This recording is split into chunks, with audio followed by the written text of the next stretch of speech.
अधिक महत्त्वाची बातमी आहे। मुंबईतील खासगी पाणी टँकर संघटना संपावर गेल्यात।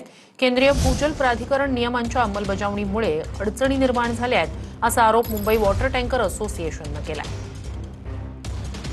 अधिक या सगळ्या संदर्भात जाणून घेऊया आपले प्रतिनिधी निवृत्ती बाबर यांच्याकडून। निवृत्ती, खासगी पाणी टँकर संघटना संपावर काय त्याचा परिणाम जाणवतोय, काय अधिकची माहिती आहे?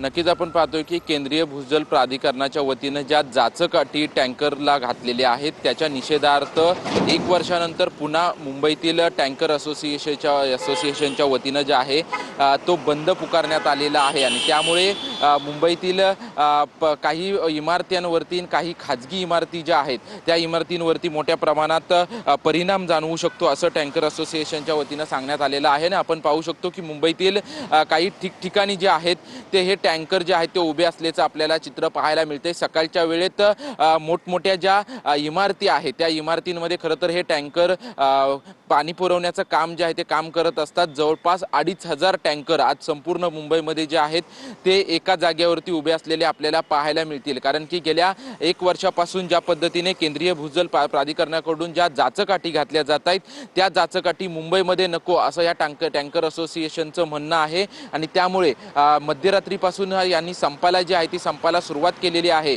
आणि जोपर्यंत या जाचक अटींपासून मुक्तता होत नाही तोपर्यंत हे संप सुरूच राहील अशी भूमिका जी आहे ती टँकर असोसिएशनच्या वतीनं घेण्यात आलेली आहे। एकीकडे आपण पाहतोय की मुंबईमध्ये 15 मे पासून जवळपास 10% पाणी कपात आहे, त्यामुळे ठिकठिकाणी टँकरच्या माध्यमातून नक्कीच निवृत्ती, नक्कीच अपडेट्स घेत राहणार आहोतच। तुर्तास धन्यवाद तुम्ही दिलेल्या माहितीसाठी।